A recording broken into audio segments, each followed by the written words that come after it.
Mengejutkan, Ustadz Abdul Somad bebaskan Ruslan Buton. Nama Ruslan Buton tengah menjadi sorotan lantaran membuat heboh dengan surat terbuka mendesak Presiden Joko Widodo untuk mundur. Ruslan ditangkap di kediamannya di Kecamatan Wabula, Kabupaten Buton, Sulawesi Tenggara pada Kamis 28 Mei 2020 oleh tim Dikrimun Polda Sultra. Kini ia ditahan di Bareskrim Polri. Ustadz Abdul Somad, yang biasa dikenal UAS, mempertanyakan perihal kasus Ruslan Buton kepada Refli Harun yang merupakan pakar hukum. Dalam video yang diunggah oleh akun viral video, UAS menanyakan, apakah pidato Ruslan Buton masuk kategori makar? Pertanyaan UAS itu dijawab Refli Harun bahwa pemimpin yang dewasa adalah pemimpin yang bisa menerima kritik dan akan menjadikan kritik itu sebagai bahan introspeksi, baik itu kritik yang membangun maupun yang menjatuhkan. Tapi, pemimpin yang tidak dewasa mendengar kritik lalu menyiapkan serangan balasan, dianggap penghinaan, dan menyiapkan buzzer dan fans clubnya, tutur Refli sambil tertawa. Video percakapan online keduanya ini sudah ditonton lebih dari 400.000 kali oleh pengguna Facebook dan 6.700 kali dibagikan. Apakah Jokowi mirip dengan Soeharto? Demokrasi terpimpin terbatas ala rezim Pak Jokowi.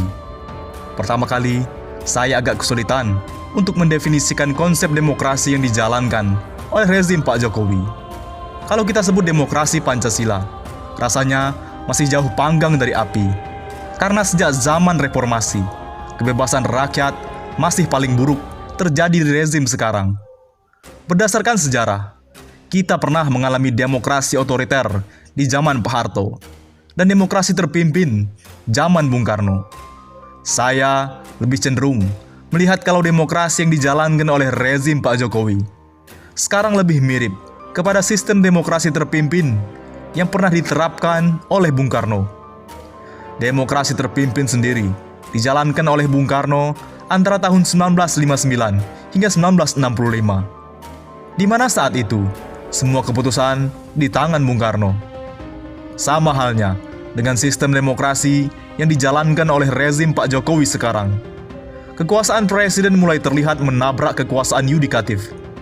Misalnya, di kasus iuran BPJS yang dibatalkan oleh Mahkamah Agung, tapi kemudian dibikin perpres baru yang tetap menaikkan iuran BPJS. Yudikatif mau apa, dan rakyat bisa apa. Sementara itu, kekuasaan legislatif sudah lama ditaklukkan oleh rezim Pak Jokowi. Lihat saja sekarang, 2 hari, Ketua Umum Partai Politik terbesar di Indonesia adalah pembantu Presiden Ketua Umum Golkar dan Ketua Umum Gerindra. Ditambah Partai PDIP, Pak Jokowi adalah petugas Partai PDIP, Nasdem, PKB, P3, dan PAN. Mayoritas mutlak suara legislatif sudah di bawah telapak kaki eksekutif. Praktis, suara oposisi secara resmi tinggal 3, PKS, Demokrat, minus Herdinan Hutahian, dan Fadlizon. Demokrasi terbatas ala Pak Jokowi membuat Indonesia terbelah.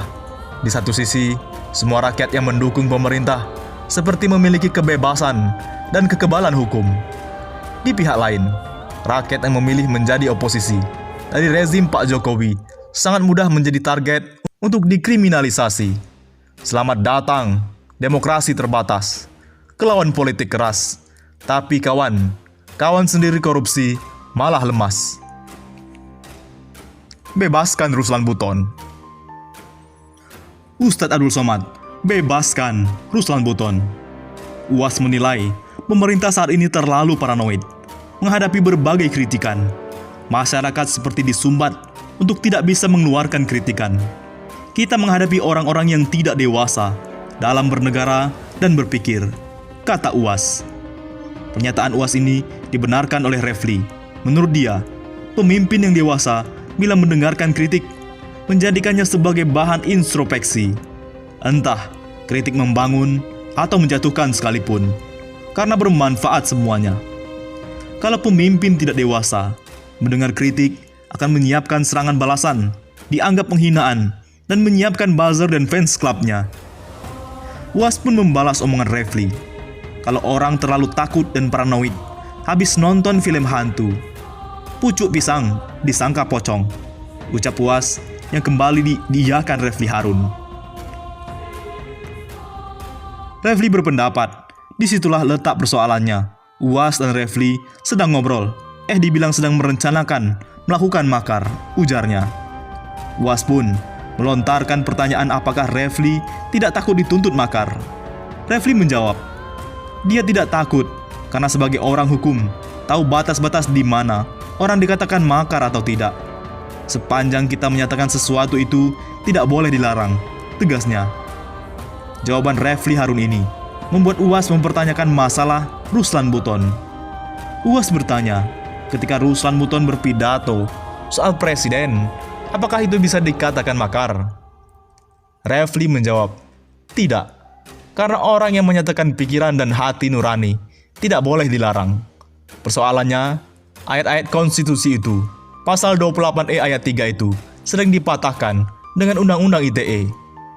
Undang-Undang ITE itu karet sekali. Kalau kita menyampaikan sesuatu di konten media sosial, maka kita bisa dijerat pasal penghinaan, menyebarkan berita bohong, menyebarkan kebencian. Itu karet sekali. Persoalan kita adalah tunduk melihat undang-undang, tetapi tidak tunduk pada konstitusi sebagai hukum tertinggi, bebernya. Kecuali Ruslan Buton berkonspirasi, mengumpulkan orang, lalu berpikir bagaimana memecah belah, merebut senjata, dan sebagainya. Itu baru makar, sambung Refli. Ruslan Buton merupakan mantan prajurit TNI Angkatan Darat TNI AD dengan pangkat terakhir Kapten Infanteri. Pangkat itu diperoleh saat ia menjabat Pamayunif RK 732 Garing Banau. Dari sini, kita menjadi rindu Soeharto. Beberapa tahun belakangan, sejak Jokowi memimpin Indonesia, nama Soeharto mantan Presiden Republik Indonesia mulai banyak disebutkan masyarakat. Mereka yang mengingat dan menyebut nama Soeharto adalah orang-orang yang mengenang bagaimana kepemimpinannya selama 32 tahun di Indonesia. Merasakan lalu, mampu menceritakan kebaikan dan apa yang telah ia berikan buat rakyat. Kenapa Soeharto terus disebut masyarakat? Ini bentuk mental atau sifat masyarakat itu sendiri. Mereka yang merasakan gaya kepemimpinan presiden-presiden sebelumnya pasti mempunyai penilaian dan membandingkan dengan keadaan saat ini, sekedar melepaskan beban di kehidupan saat ini. Mengingat mantan karena perlakuan yang mereka dapatkan saat ini, membandingkan dan mencari keindahan atas nilai perbandingan itu sendiri. Selepas reformasi, nama Soeharto nggak ada bagusnya. Dirinya disebut sebagai koruptor, pemimpin yang menghancurkan Indonesia karena kediktatorannya selama 32 tahun. Terlebih kalangan wartawan yang mempunyai jejak paling kelam di masanya. Setelah lengser, kesibukan Soeharto dan keluarganya adalah menerima tuduhan dan tudingan. Nama cendana seperti aib bagi pemberitaan. Berbagai kasus mulai diangkat untuk menyeret Soeharto dan keluarganya hingga ke kroninya. Lengser tanpa penghormatan, itulah yang dihadapi Soeharto di sisa hidupnya. Satu yang jadi catatan, selama hidupnya Soeharto meninggal tanpa menyandang gelar pidana.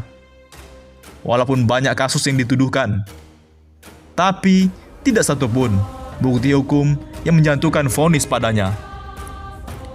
Dalam catatan hukum, namanya bersih. Hanya tuduhan yang beredar.